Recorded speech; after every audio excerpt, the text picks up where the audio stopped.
अभी हम मौजूद हैं बुचां विधानसभा क्षेत्र के बड़ा जगन्नाथ पंचायत में। ये वही बुचां विधानसभा क्षेत्र है जिसको लेकर एनडीए में घमासान छिड़ा हुआ है। आप देख रहे होंगे इधर कुछ दिनों से वीआईपी और भाजपा के संबंध आपस में बेहद ख़राब हो चुके हैं। उस क्षेत्र की कुछ समस्याओं के बारे में जानते हैं। मेरे ठीक सामने आप जो देख पा रहे हैं पुल, ये वही पुल है जो बरसों से आधा अधूरा बनकर तैयार है। क्योंकि पहुँच पथ के अभाव में इस पुल का निर्माण कार्य रुका हुआ है। बुचां विधानसभा कंस्टिट्यूएंसी की बात कर ली जाए तो इस सीट पर मुस्लिम, यादव और भूमियार मतदाता निर्णायक संख्या में है। इसके अलावा पासवान, रविदास और कोयरी जातियाँ आती हैं। वोटरों की बात कर ली जाए तो बुचां विधानसभा में 2015 में 2,54,247 वोटर थे, जिसमें 1,35,156 पुरुष और 1,19,089 महिला वोटर थे। 2015 में 24,130 मतों से निर्दलीय प्रत्याशी बेबी कुमारी यहां से जीती थी। दूसरे स्थान पर आरजेडी, तीसरे पे शिवसेना और चौथे पर एलजेपी थी। एलजेपी के कारण बेबी कुमारी का भाजपा से दिया गया टिकट वापस ले लिया गया था। उस समय अलायंस था, एलजेपी को ये यहाँ से टिकट मिला था, जो कि चौथे स्थान पे आई थी और पांचवें स्थान पे सपा आई थी। 2020 जो चुनाव हुए उसमें मुसाफिर पासवान ने आरजेडी से रमईराम को हराया था। यहाँ पे 2020 में वीआईपी को 77,837 मत, जो वीआईपी के प्रत्याशी थे मुसाफिर पासवान, उन्हें मिला था। दूसरे स्थान पर आरजेडी के रमईराम थे, जिन्हें 66,569 वोट मिले थे। तीसरे स्थान पर एलजेपी से अमर आज़ाद थे, जिन्हें 8,232 वोट मिले थे। बुचां विधानसभा क्षेत्र में 285 बूथ हैं, 35 पंचायत हैं। बुचां और मुसहरी ये दो सेंटर ऑफ सिटी जो कहा जाता है उससे बेहद सटे हुए ब्लॉक हैं और ये दोनों ब्लॉक बुचां विधानसभा क्षेत्र में आते हैं। यहाँ 32,000 प्लस भूमियार मतदाता हैं। उसके बाद बात करें सहनी समाज की तो सहनी समाज भी यहाँ अच्छा खासा वोट है उनका, 20 से 25,000। वहीं मुस्लिम मतदाता जो हैं उनकी भी संख्या 25 से 28,000 है, जो कि निर्णायक भूमिका साबित होती है। यहाँ पे विगत 25 वर्षों से यहाँ से रमईराम प्रतिनिधित्व करते आए हैं बुचां का, जिन्हें बेबी कुमारी ने हराया। और उसके बाद फिर मुसाफिर पासवान वीआईपी के जो प्रत्याशी थे, जिनकी मृत्यु हो जाने के कारण यहाँ पे दोबारा से चुनाव किया जा रहा है, उन्होंने भी रमईराम को हराया था। इस बार के चुनाव में रमईराम खुद चुनाव न लड़के अपनी बेटी के टिकट की दावेदारी के लिए आरजेडी पे दबाव बना रहे। आरजेडी के लिए भी उन्हें नाराज़ करना बेहद मुश्किल होगा, क्योंकि वो आरजेडी में कद्दावर नेता कहे जाते हैं। उन्हें आरजेडी की जब सरकार थी उस समय कैबिनेट मंत्री भी बनाया गया था। रमईराम रिकॉर्ड मतों से यहाँ से जीतते आए थे, पर इधर 2 बार के चुनाव से में वो बुरी तरीके से हार रहे हैं। बुचां के विकास की बात कर ली जाए तो जिस प्रकार ये आधा अधूरा ब्रिज आपको दिख रहा होगा, बुचां का विकास भी ऐसे ही आधा अधूरा हुआ है। इस बार का जो चुनाव होगा वो इस महीने में खास होगा कि बुचां विधानसभा क्षेत्र के मतदाता विकास के नाम पे वोट करते हैं या फिर जातीय आधार पर वोट करते हैं, वो देखना दिलचस्प होगा। एक तरफ जहां पूरा देश आज़ादी का अमृत महोत्सव मना रहा है, 75 वर्ष आज़ादी को हो चुके हैं, पर बुचां क्या अपने विकास के दावों और वादों से आज़ाद हुआ है? 75 वर्षों से बुचां का कितना हुआ है विकास, वो जानते हैं बुचां के लोगों से। क्या लगता है अभी तक विकास हुआ है बुचां का? नहीं, बुचां का कोई विकास नहीं हुआ। ख़ास तौर से बुचां के जो छिट भगवतीपुर एरिया में जो खड़े हैं, इस एरिया का आज तक कोई विकास कोई भी नेता न करना चाहा न कर रहा है। विकास कौन कौन सा मुद्दा होता है विकास में? विकास का मुद्दा जैसे बिजली, रोड का मुद्दा है, आपको नाले का मुद्दा है, बिजली का है, गरीब लोगों को आवास की ज़रूरत है। ये सब इस क्षेत्र में कभी इस तरह का डेवलपमेंट का कार्य करने के लिए कोई भी नेता। बहुत लंबा कार्यकाल रहा रमईराम का, 45 वर्षों तक उन्होंने यहाँ का प्रतिनिधित्व किया। आप कह रहे हैं कुछ काम ही नहीं हुआ, तो फिर क्या कारण था कि बुचां के लोग उन्हें जिताते रहें और सदन में भेजते रहें?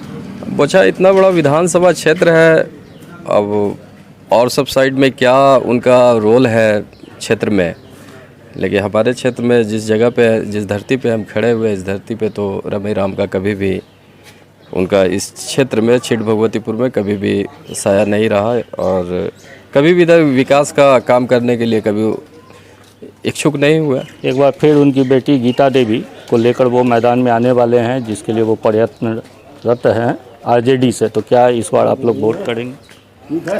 देखिए, वोट तो आरजेडी को या जो भी पार्टी है, अब किसको करना है नहीं करना ये तो बात की बात है, लेकिन प्रत्याशी जो भी है, जो भी गीता देवी हो या बेबी कुमारी हो या जो भी 2-4 लोगों का नाम जो सुन रहे हैं, अमर पासवान, इन लोगों का नाम सुन रहे हैं, जो भी कैंडिडेट है डेवलपमेंट करे और कुछ नहीं। मुस्लिम निर्णायक रहे हैं बोचहा में, चूँकि सेकेंड हाईएस्ट जो वोटर हैं वो मुस्लिम समाज है भूमिहार के बाद, और इसके बाद सहनी समाज आता है। तो मुस्लिम का वोट किधर जाएगा इसमें? अब अभी प्रेजेंट टाइम में कहना तो मुश्किल है। अभी तो इस चीज़ को देखने का विषय है कि अभी जो कैंडिडेट जो लोग सामने आ रहे हैं उनकी वो समाज से कितना दिलचस्पी रखते हैं, समाज के लिए कितना ज़मीनी स्तर पे उतर करके कार्य करना चाहते हैं, इसका आकलन करना होगा। अभी तक जोड़ घटाव में जुड़े हुए हैं। बोचहा में एक सबसे बड़ी समस्या थी ओवरब्रिज की, जो बोचहा से मुसहरी को जोड़ती है। छिट भगवतीपुर में ही वो ब्रिज बनना है जो आधा अधूरा बन के रुका हुआ है, और बोचहा का विकास भी वैसे ही रुका हुआ है। क्या लगता है आपको, बोचहा का विकास हुआ है? सबसे पहले तो आपको और आपके चैनल के माध्यम से सबको धन्यवाद देना चाहता हूँ। देखिए, बोचहा का विकास जहाँ तक है, मैं समझता हूँ कि पूर्व में विधायक द्वारा मतलब अनदेखा किया गया और पूर्ण विकास नहीं हुआ, और आज तक मतलब हम समझते हैं कि कभी भी विधायक जीतने के बाद पहले तो बहुत बड़े वादा करते हैं, जीतने के बाद वो 5 साल तक कार्यकाल में अपना दिखाई नहीं देते हैं, ना ही कोई उनका क्षेत्र में भ्रमण होता है। तो इस लिहाज से हम कहना चाहते हैं कि अभी पूरी तरह से पूर्ण विकास नहीं। क्या मुद्दा हावी रहेगा इस बार के चुनाव? देखिए, मुद्दा सबसे बड़ी है कि इस विधानसभा क्षेत्र में, बोचहा विधानसभा क्षेत्र में और हम लोग के गांव में सबसे बड़ा क्षेत्र विद्यालय की कमी है। उसके बाद प्राथमिक उपचार केंद्र की कमी है, जो शुरू से सारे विधायक जितने भी पूर्व से लेकर अब तक जितने भी मतलब विधायक रहे हैं, जीते हैं, यही आश्वासन देते हैं कि जीतने के बाद ये कार्यकाल करेंगे, ये स्कूल का निर्माण करवाएंगे, उसके बाद आपको प्राथमिक उपचार केंद्र का निर्माण करवाएंगे, लेकिन उनके द्वारा अनदेखा किया जाता है। विकास के मुद्दों की बातें तो होती हैं, पर जब वोट देने की बात आती है तो लोग अपने जात बिरादर और ये देखकर, समाज को देखकर वोटिंग करते हैं। तो क्या इस बार भी बोचहा में यही कुछ होगा? नहीं, हमारे समझ से अब लोग जात पात से उठकर वोटिंग कर रहे हैं। जहाँ तक मेरा मानना है कि कोई भी सरकार कोई भी अपने कार्यकाल में जात पात को देख के नहीं, अगर कोई ऐड देती है, अनुदान देती है, तो उसमें सारे धर्म जाति के लोग उसका लाभ प्राप्त करते हैं। इसलिए मैं कहता हूँ कि जात पात का कोई मुद्दा नहीं। सीधे जो नौजवान थे यहाँ के बोचहा विधानसभा क्षेत्र के, उन्होंने जात पात से उठकर विकास के मुद्दे पर वोटिंग करने की बात कही। बोचहा उपचुनाव में कौन कौन से मुद्दे हावी रहेंगे? चूँकि यहाँ की सबसे बड़ी जो समस्या है वो है हर साल आने वाली गंडक नदी की बाढ़ को लेकर आज तक किसी भी दल ने या जो भी यहाँ का प्रतिनिधित्व किया है, जिन्होंने भी, उन्होंने कोई दीर्घकालिक उपाय आज तक उसको लेकर नहीं किया है। साथ ही जो समस्याएं होती है आम लोगों की, बिजली, पानी देखते हैं। देखिए, एक बार में ही कितने सारे नल लगाए गए हैं, तो पानी की समस्या शायद यहाँ नहीं है। बिजली, पानी, स्वास्थ्य, शिक्षा, क्या वो मुद्दे उभर कर सामने आएंगे? या जो स्थानीय मुद्दे हैं यहाँ का, बोचहा विधानसभा क्षेत्र का बाढ़, वो उभर के सामने आएगा? या फिर यहाँ का जो वोटिंग होगा वो क्या जातिगत आधार पे होगा, या क्या कारण होगा चुनाव को लेके? यहीं के लोगों से जानते हैं, क्या इस बार जो चुनाव होगा कौन सा मुद्दा हावी होगा? इतना साल में तो कोई विधायक आज तक देख रहे, नाली बना सूखा पड़ा हुआ है, ना इसका रास्ता निकला, ना कुछ निकला। कोई भी झांकी पाड़े तो क्या आए नहीं, विधायक के एक फंड से एक बॉल भी नहीं लगा हुआ होगा यहाँ। तो हम लोग किससे उम्मीद करें कि यहाँ कोई आदमी काम कर पाएगा? इतना दिन विधायक, कोई भी विधायक उम्मीद नहीं कर सकते कि 5 साल मतलब 15 से, मतलब 40 साल से हैं, 40 साल से एक भी विधायक फंड से इसलिए क्या में काम नहीं हुआ। तो हम लोग किसको चुने, क्या चुने, अभी बड़ा करना बड़ा मुश्किल है। विकास का मुद्दा बनेगा? विकास का मुद्दा तो 100% है। ढाब के अंदर दाढ़ आता है, लेकिन क्योंकि जो भी फंड बना मुखिया फंड से काम हुआ आज तक कोई विधायक फंड से काम ही नहीं हुआ। विकास तो सबसे बड़का चीज़ है। जल नल लग गया, ठीक है, एक टाइम 2 टाइम पानी आता है, 3 टाइम पानी देना, 1-2 टाइम पानी आता है। बिजली का सुविधा क्या ऐसा ही नहीं है, सही बिजली हर चीज़ में मतलब दिक्कत है। एक खाली रोड बनने से हर चीज़ का दिक्कत है, नाला का तो सबसे ज़्यादा दिक्कत है। तो विधायक चुना तो बहुत मुश्किल है इस बार। सबसे अच्छा हम तो कहते हैं, हम तो कहेंगे आम पार्टी ठीक रहेगी।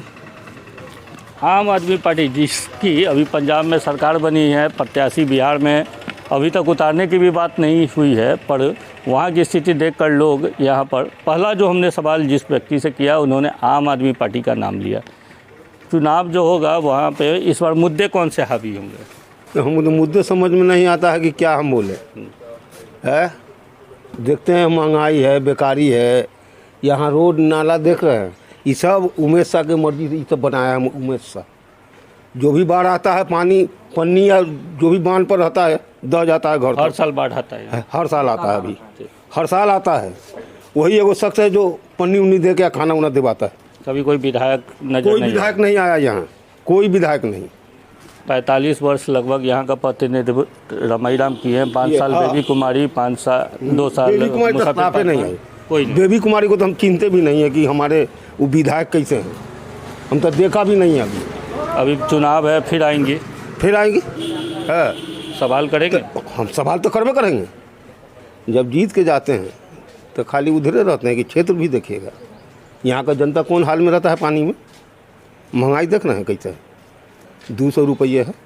जातिगत समीकरण की बात करें, यहाँ से सहनी मुस्लिम समाज जो है वो निर्णायक साबित होते हैं, तो इस बार आप लोगों का वोट किधर जाए? उधर देखिए हम लोग सब एक हैं, जिधर जाएगा वोट मर्जी से ही जाएगा। और सबसे बढ़िया जो पार्टी लगेगा कि काम करेगा कह के तो सब जाता है कि ये करेंगे वो करेंगे, इसे करेंगे वैसे करेंगे, करता कोई नहीं है। मतलब आज तक आप लोगों के साथ धोखा ही हुआ है। धोखा ही हुआ है।